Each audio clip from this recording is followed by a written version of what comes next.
Good morning बच्चों। Good morning sir. कैसे हैं आप? अच्छे। कल हमने किया था आशा के परिवार के बारे में, ठीक है। कक्षा 3 का ईवीएस का जो ये लेसन है उसको आज हम कंटिन्यू करने जा रहे हैं। हमने देखा था कि आशा अपने गांव में आ गई थी, है ना, और गांव में आने के बाद वो अपने दादा दादी के साथ अच्छी तरह से घुल मिल गई थी और उसकी जो दादी ने प्यार से आशा को क्या कहा था? बेबी। बेबी, ठीक है। तो आगे देखते हैं आशा परिवार के साथ क्या क्या बातें होती हैं आगे। रसोई घर से भोजन की महक आ रही थी। कहाँ से महक आ रही थी? रसोई घर। रसोई घर में क्या बनाते हैं हम? भोजन। दादाजी ने सभी को भोजन करने के लिए बुलाया। सभी हाथ धोकर इकट्ठे भोजन करने लगे। क्या करने लगे सभी? भोजन। और भोजन करने से पहले क्या किया उन्होंने? हाथ धोए। भोजन में बाजरे की रोटी, क्या था? बाजरे की रोटी। साग, चटनी। चूरमा और लस्सी थी। आशा ने थाली में थोड़ा सा चूरमा छोड़ दिया। क्या छोड़ा? चूरमा। किसमें छोड़ा? थाली में। किसने छोड़ा? आशा ने छोड़ दिया। दादाजी ने कहा, यह अच्छी बात नहीं है, हमें थाली में उतना ही खाना लेना चाहिए जितनी भूख हो, ठीक है। तो ये गुड मैनर्स होते हैं, अच्छी बातें होती है। जब भी हम कभी कहीं भी किसी के घर भी या अपने घर भी खाना खा रहे हैं तो हमें खाना उतना ही डलवाना चाहिए जितनी हमें क्या हो, जितनी हमें ज़रूरत हो और जितनी हमें भूख हो। अगर कम पड़ता है तो हम दोबारा मांग सकते हैं, है ना। तो लेकिन थाली में कभी भी झूठा खाना नहीं छोड़ना चाहिए, ठीक है। तो हमेशा हमें उतना ही खाना डलवाएं आगे से आप भी जितना आप खाओ। आगे एक एक्सरसाइज दी है, ऐसा करो, ठीक है। रिक्त स्थान भरो। क्या लिखा है? रिक्त स्थान भरो। रिक्त का मतलब होता है खाली। अब देखो ये वाक्य दिखाई दे रहा है आपको? Yes sir. इसमें यहाँ पर कुछ नहीं दिया है ना, तो ये है हमारा रिक्त स्थान, ठीक है। इस स्थान पर हमें ये जो पीछे दो ये दिए ना दो वर्ड, ठीक है, इनमें से हमें एक लिखना है जो यहाँ पर सही आएगा। थाली में खाना झूठा चाहिए, छोड़ना या नहीं छोड़ना? नहीं छोड़ना। ठीक है, थाली में खाना झूठा नहीं छोड़ना चाहिए। हमें भोजन खालिस्तान करना चाहिए, हाथ धोकर या बिना हाथ धोए? हाथ धोकर। तो यहाँ खालिस्तान पर क्या आएगा? हाथ धोकर। हमारे घर में खाना खालिस्तान बनाया जाता है, रसोई घर में या कमरे में? रसोई घर में। कहाँ पर बनाया जाता है? रसोई घर में। और कमरे में क्या करते हैं हम? सोते हैं, ठीक है। परिवार के सब लोगों ने भोजन में खाया। चूरमा खाया या हलवा खाया? चूरमा। आप लोगों ने कभी चूरमा खाया है? Yes sir. चूरमा कैसा होता है? अच्छा। उसका टेस्ट कैसा होता है? अच्छा। खट्टा, मीठा, कड़वा कैसा होता है? मीठा। और चूरमे में क्या क्या डाला जाता है?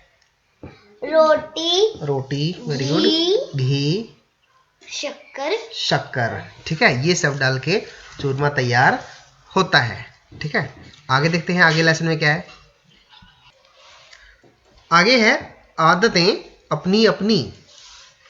गांव के गोपी चाचा की यह आदत है कि वह हर बात कहने के बाद हैं जी जरूर कहते हैं। क्या कहते हैं?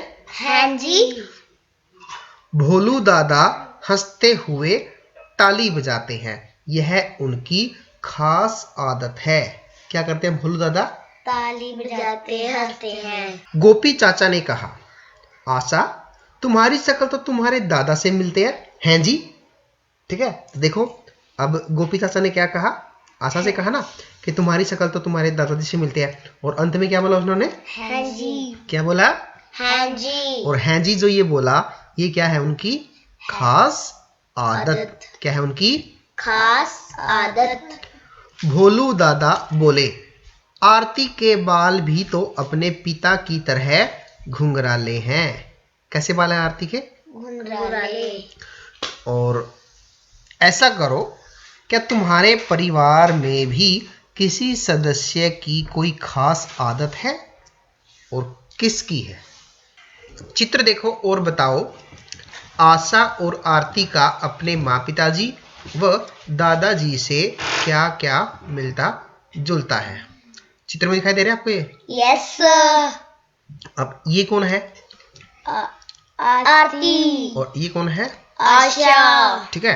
अब बताओ, जो ये आरती है, आरती का अपने पिताजी से या माताजी से क्या क्या मिलता है?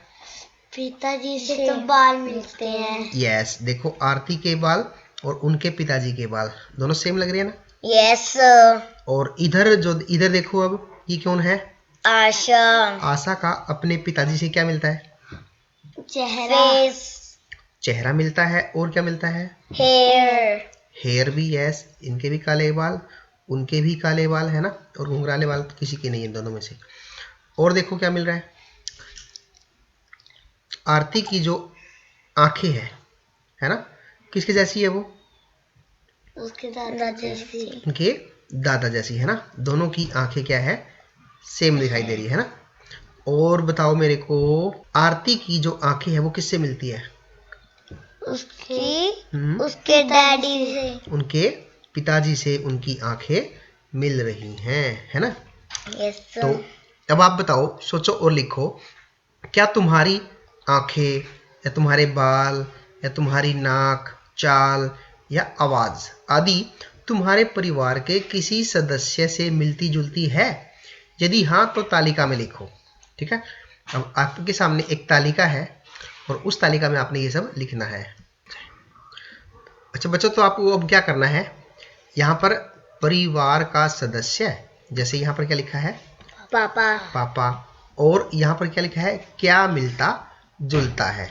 ठीक है। यहाँ पर क्या लिखा है? आंखें। यदि आपके पापा से आपकी आंखें मिलती है तो यहाँ पे आंखें लिखना है। यदि आपके मम्मी से आपका कुछ और कोई भी जैसे शरीर का पार्ट मिलता है तो यहाँ लिखना है, बाल मिलता है या कुछ और मिलता है। ठीक है। तो ये सब एक्सरसाइज जो है ये आपने कॉपी में करनी है और इसको व्हाट्सएप ग्रुप में फ़ोटो खींचकर सेंड कर देना है। ठीक है। तो मिलते हैं अगले वीडियो में। आज के लिए इतना ही और कल के लिए बाय बाय। इस वीडियो को लाइक करें, हमारे चैनल को सब्सक्राइब कर बेल आइकन जरूर प्रेस करें